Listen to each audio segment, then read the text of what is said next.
tumor doesn't invent something completely new, doesn't reinvent the wheel. A tumor typically uses the pathways that are necessary to regulate tissue homeostasis in a particular tissue in adulthood, or even reuses the one that were used early during development.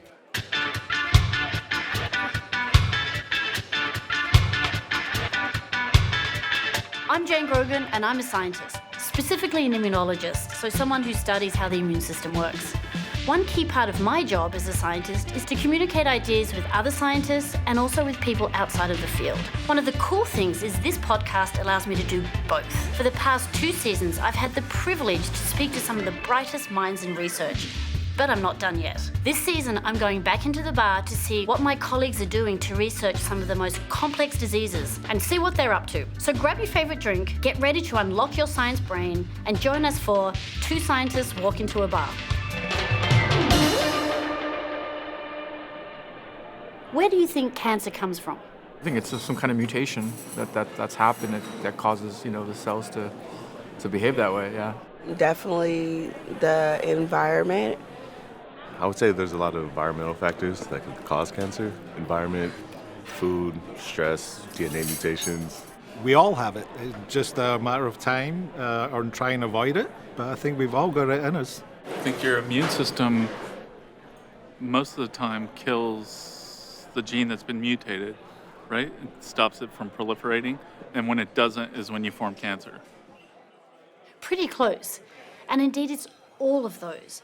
Cancer is a really complex biology, a convergence of genetic mutations in normal cell pathways that a cell depends on for just normal growth, genetic mutations in these so-called tumor suppressor genes that we'll get to later, and even a dependence on the tissue environment in which the cancer cells are growing that provide things like nutrients and blood supply.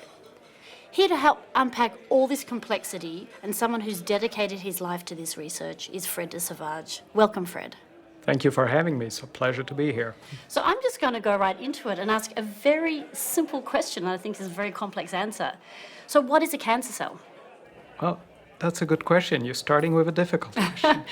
Simply put, cancer is basically a cell that has lost control.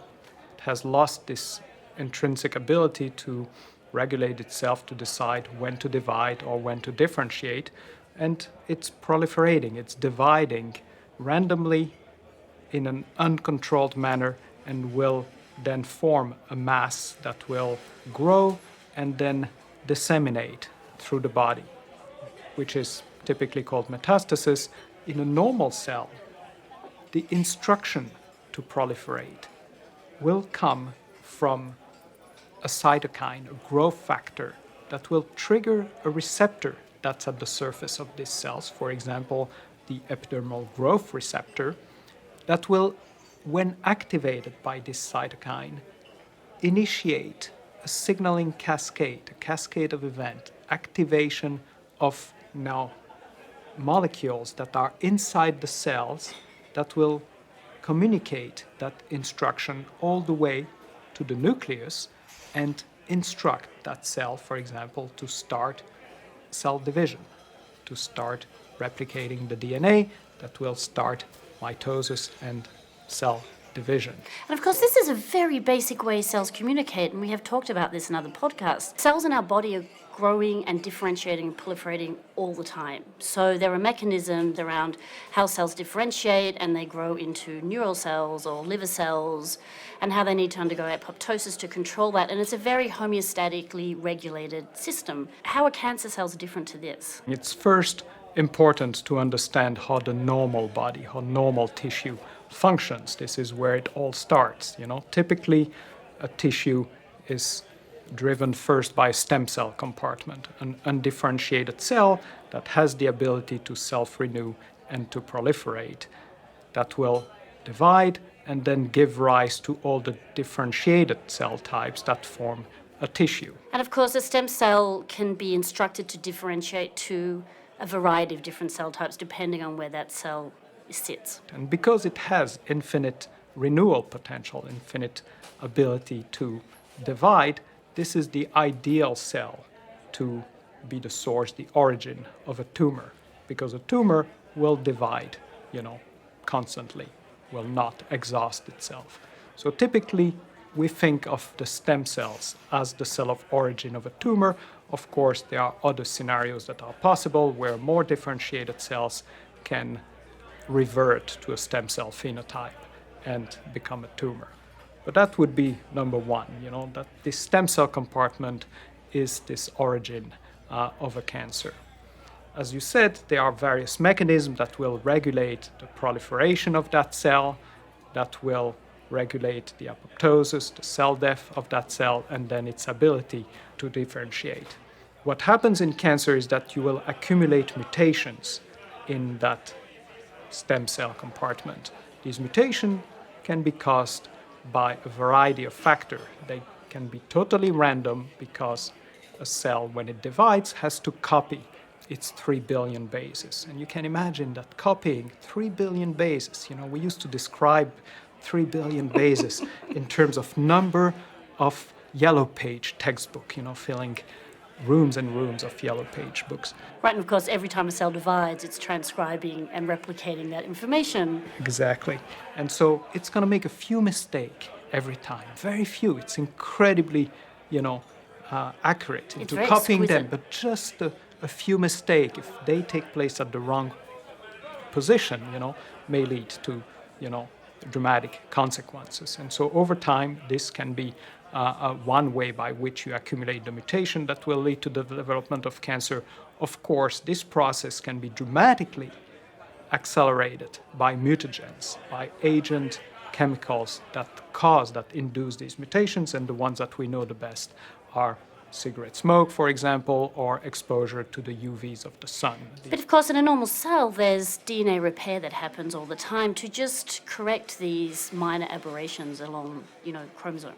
Correct. And this is why we don't develop cancer everywhere all the time, because, again, these proofreading mechanisms are incredibly good. And in general, we end up just with very few mutations.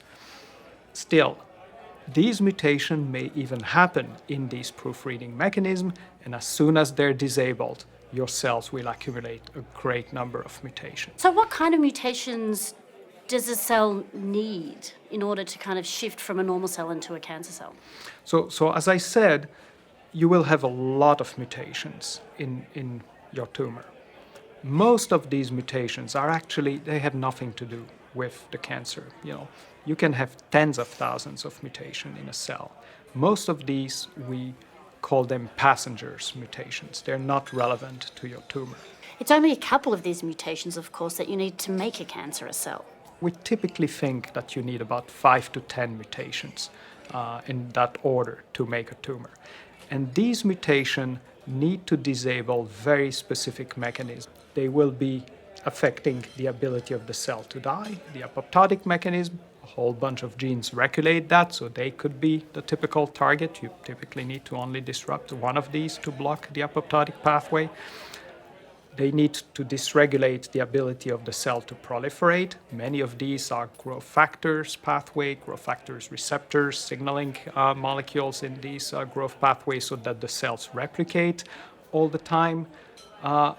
Processes like that, these are mutations that are, again, in normal genes that you use in tissue homeostasis.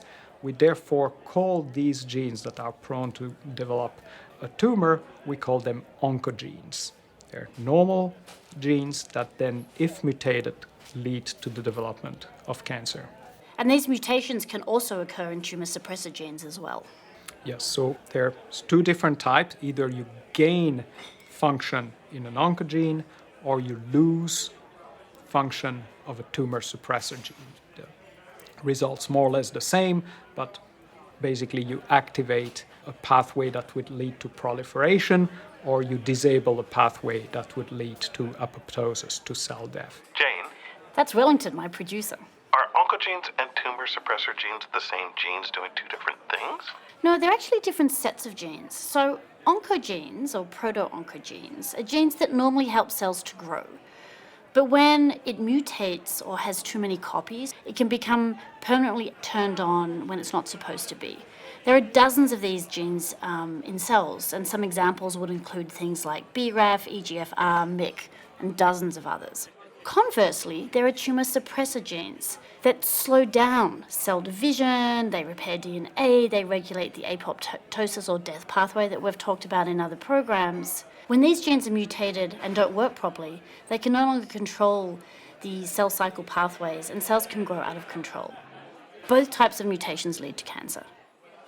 And then why different mutations in different tumours or different mutations in different tumour types? So this is something that we are still all studying, very interesting questions. Typically my way of seeing it is that a tumor doesn't invent something completely new, doesn't reinvent the wheel. A tumor typically uses the pathways that are necessary to regulate tissue homeostasis in a particular tissue in adulthood, or even reuses the one that were used early during development. I think that's a really interesting way of thinking about this, because often people think about cancer as something that's invaded us, like a pathogen. But in fact, it's something that is being dysregulated along a normal pathway that we have intrinsically. Totally. It's just a random process by which you mutate genes in a cell, but only those genes that have a potential role in that cell will have a consequence, will lead to the abnormal growth of that cell. If a signaling pathway that is useful for the growth of a breast tissue, for example, like you've already discussed the HER2 pathway, I believe, in one of your earlier podcasts, and that if you now abnormally activate the HER2 pathway in the mammary gland, you will have a breast tumor that will develop. You can activate that pathway in other tissue that have never used the HER2 pathway, that have never cared about it.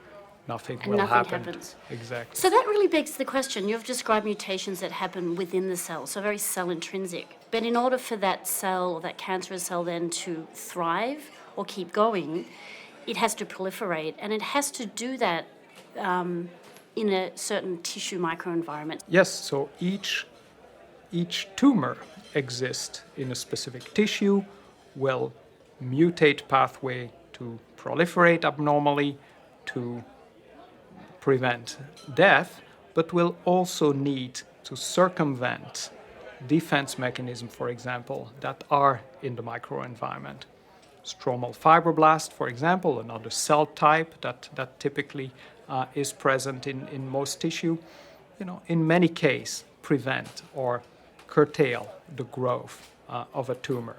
And by sending out now signal, in general secreted factor, to its environment, the tumor will be able to get rid of this stroma or reprogram that stroma, for example, in a support that will help it grow. Another very, very well understood pathway that is being used to reprogram the environment is the angiogenic factor VEGF. That's a vascular endothelial growth factor that will help the tumor recruit a vasculature so that it can feed itself. It needs blood. It creates its own blood vessels. Exactly. So it will influence its environment by secreting factor that will now do that, or as you've discussed also in a previous podcast, to fight or to prevent the immune system from attacking it. Well, so I think that's really fascinating, as an immunologist too, when the immune system comes into play. There's many cell components to that. And there are signals coming from the tumour that will be forming these blood vessels or instructing that. And then within the blood comes the immune system to start to help fight the cancer cell. So it's another homeostasis that's going on in a tissue beyond just what's happening within the cell as well. And one of the things that I think is really fascinating is when you think about the immune system coming in to fight the cancer or the tumour cell, is the tumour cell not only is putting up these barriers and stromal cells, it starts to mutate genes that are really important for recognition by the immune system. So, for example, MHC or HLA molecules, which the T cells need to see to target that T cell and eat it, kill it and eat it. They downregulate those molecules as well. And these are beyond just the mutations that the driver mutations that you've described. And they're probably also one of the mechanisms that the tumor really needs to, take care of in order to be able to develop one of the defense mechanisms that we have. We've discussed already, probably the DNA repair mechanism and all that. There's probably many tumors that we would have developed or that we have developed in our body over the years that we've never noticed because the immune system got rid of them in time and we just didn't know they were there. Little blips that we don't even notice. Exactly.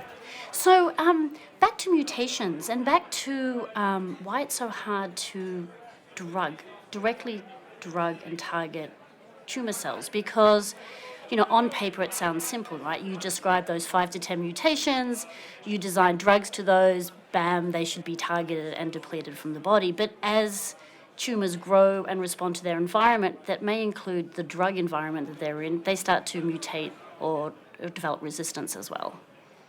Yeah, so, first of all, just the fact that we now know what all these mutations are and what all the important mutations, the oncogenes, are is just fascinating. In my career as a molecular oncologist, we went from just being able to sequence 1 or 2 genes to now being able to just sequence a whole genome in a day. So we have sequenced now thousands of genomes between the public effort and various private efforts.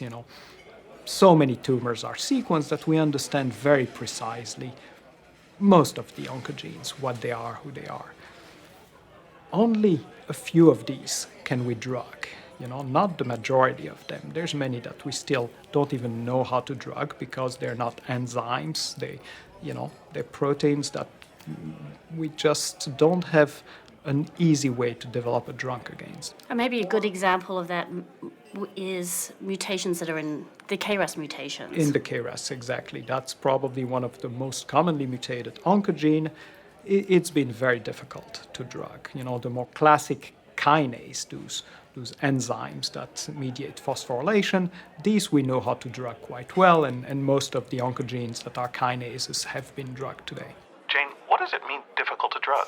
Well, something like KRAS, these mutations could be as simple as just an amino acid change. And what that does is that it can cause a slight structural change in the protein. And we've talked about how proteins are these 3-dimensional objects in other podcasts.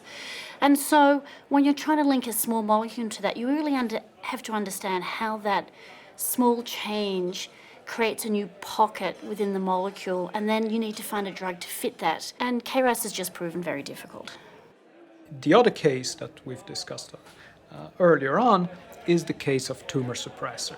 If you have a loss of function mutation, meaning that your gene now is gone, the protein is not there, obviously if it's not there, you cannot drug it. You have really to understand the signaling pathway, the downstream component in that pathway to go find a target that you can drug. And that's been a lot more complicated as well. The more classic example of commonly mutated tumor suppressor gene is P53, the one, the gatekeeper of apoptosis. Its signaling pathways are multiple and not really well characterized in cancer, so that we cannot really drug that pathway to date. But coming back to your question, if we now have a drug against an oncogene, take the EGFR oncogene for the treatment of lung cancer, the problem is typically you do develop resistance to this treatment. The idea here is that you have so many mutations in your tumor. These mutations can be different in every tumor cells because you keep accumulating these mutations as the tumor develops. So if you catch that tumor too late, when it's already developed, to a pretty large mass, statistically, there will be some of these tumor cells that have now accumulated an additional mutation that will render that cell insensitive to your drug. So yes, you will have a response to the drug. All the tumor cells that are sensitive to the drug will go away, but that now that one cell or these few cells that have an additional mutation that either prevent the drug to bind or that activate a component that is downstream of your drug target in the signaling cascade will start or will keep growing and will recreate that original mass, but an original mass that is now insensitive to your drug. I just want to go back to the kind of pathogenesis of the disease, right? A cancer starts developing mutations that can't be controlled by just DNA repair mechanisms, etc. It starts to proliferate, it takes advantage of its microenvironment. What's happening? And what's happening maybe in colon cancer, for example? Yeah, colon cancer is a fascinating one. It's one that we understand actually quite well. It's, relatively easy to observe. You can even visualize it with colonoscopy and detect it quite early, leading really to cure by, removing that tumor, which is, still the best approach. And, from all the sequencing studies, we really understand every step really of that tumor progression, both at the level of mutation and pathophysiology. So we know which mutation does a colon cancer tumor need to accumulate to form. Typically, the most common mutation there is mutation in a pathway that's called the Wnt pathway. The sad story about the Wnt pathway is we do not have any druggable target in that pathway. The most classic mutational mechanism by which you activate the Wnt pathway is by mutating a tumor suppressor that is called APC. You also, in a percentage of colon cancer, do disrupt these mechanisms of DNA repair, these proofreading mechanism. These leads to tumors with very high mutation burden. In that case, interestingly, these are tumors that you can treat with immunotherapies because they have a very large number of neoantigen. Typically, this tumor will develop in your colon, and as they progress, they will start breaking through the intestinal wall and will start invading surrounding tissue, ultimately disseminating to other organs. Typically, they'll first disseminate to the liver. More rarely, they can disseminate into your lungs. So that step of metastasis is still a very interesting one, that the level of mutation we do not fully understand. We're still today trying to understand which mutation, which oncogene is responsible for that metastatic process. Once the tumor invades into these secondary organs, like the liver or the lung in this case, it becomes very, very difficult to cure someone from that disease. Jane, what's a mutational burden? It's really just quantitating the number or amount of mutations within different gene and pathways in a cell. So contrast that with something like pancreatic cancer.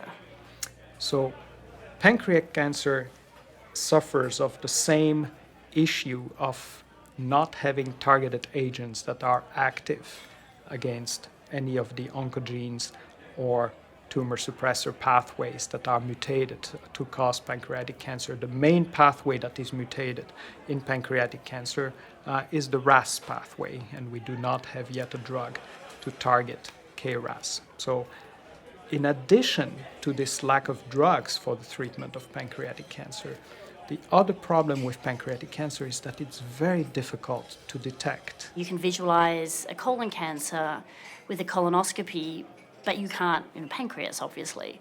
Are you talking proteins in the serum, enzymes, all genetics?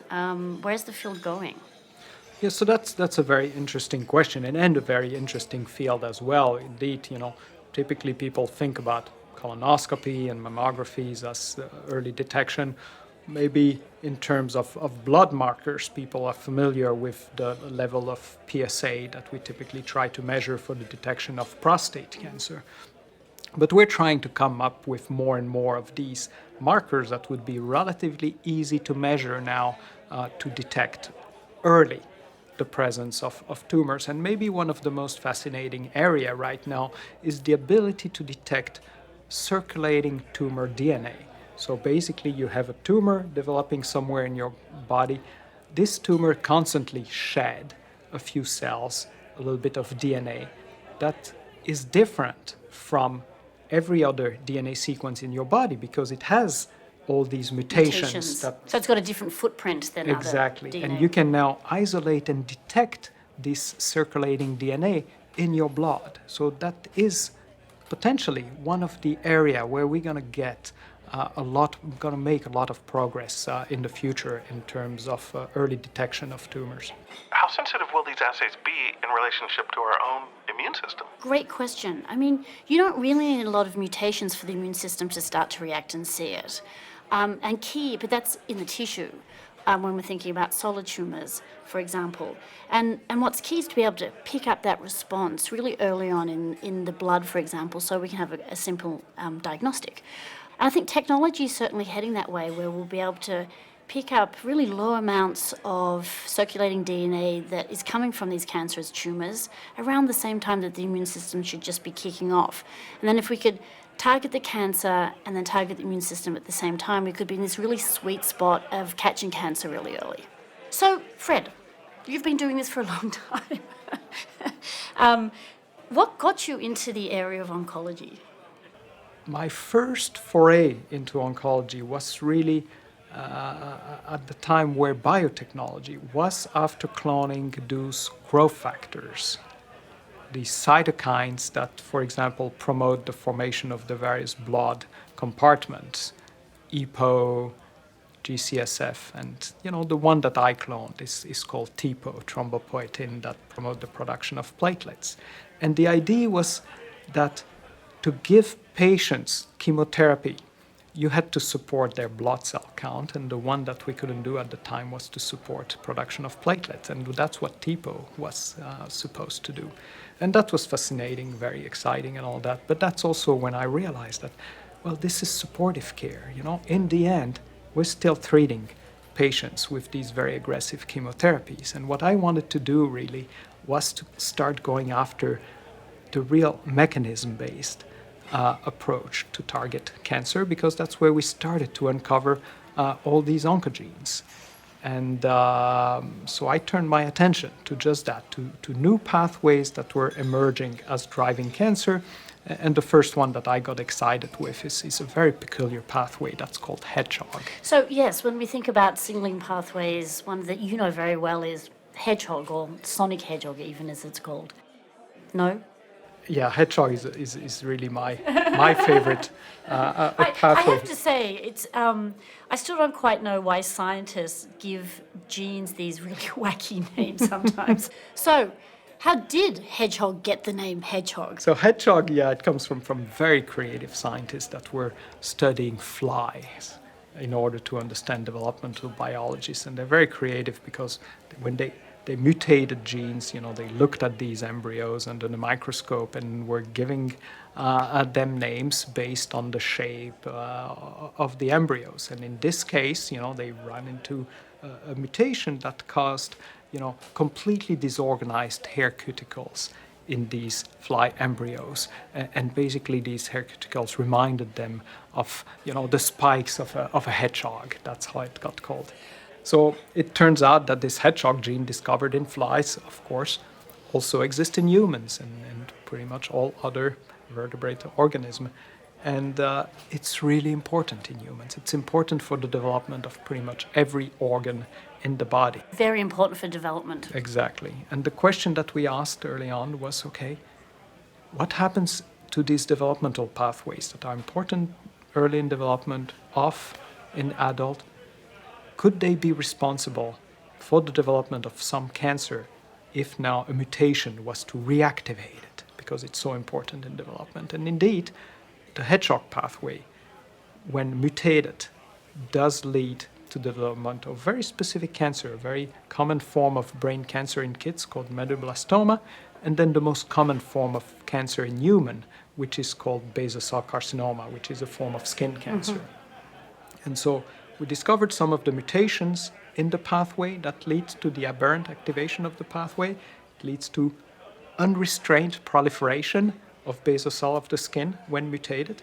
And because we understood the mutation, and in this case we had a mutation in a gene that encodes a receptor in the pathway, but a receptor that has a shape where we have a good pocket where we can fit a drug. So we did develop a drug to block the pathway. I think this is a really elegant example of kind of switching up how we think about science sometimes. Like taking something very well known in one area, whether it's, in this example, developmental sciences, even neuroscience as well, and applying it, or even applying it in the opposite way to a question, and in this case, cancer. It just goes to show we don't know everything, and we have to keep asking the right questions in the right context. We do. And again, I think it is one example where it's really important to understand how things work, even in the normal organism, importance of understanding developmental biology, because in the end, this is what disease, cancer uses, reuses, activates in order to form a tumor. So understanding the basic mechanism there really led to an understanding of the disease and an ability to develop a drug. 10 years from now, where do you think the field will be? Or where would you like the field to be? Well, that's a good question. Things are moving so fast now that every year I'm surprised by how many new things do come up. So it's a great time to be in science. I think if you have to speculate on, the basis of what we already have now and understand now, all the various tools that we already have to target a tumor will be combined, and this combination of targeted therapies, of immune therapies and all that will give us, again, results that we have not seen yet. In terms of completely novel modalities, that becomes more difficult to predict, but we're making unbelievable progress even in technologies to drug or to target these molecules, these components that I had described as very difficult to drug. When I said RAS, for example, and many others now, we're making progress in our ability to even target these when they don't have a catalytic pocket, for example, where initially we knew how to develop a molecule to block the activity of these enzymes. We've got new tools, new technologies now to try to go after the undruggable. I think that's really one of the areas that I'm the most excited about. Fred, this was great. Thank you so much for talking with me today and helping unpack the complexity of cancer. And I wish you all the luck in your future research endeavours. It was my pleasure. One of the things I never get tired of is revisiting old questions in science, because we don't have all the answers. And as fields unravel and new technologies come on board and new ways of analysing things, we get to actually re-ask old questions with new ideas and new technologies. And as we do this, as you've hopefully heard from all these podcasts, we're making true scientific insights into new diseases and new biologies, or known biologies and known diseases. So thanks for listening. Keep telling your science fans about us, like us on Facebook and Twitter, download the podcast from your favourite podcast app, and rate us on iTunes. And now for me, it's back to the lab.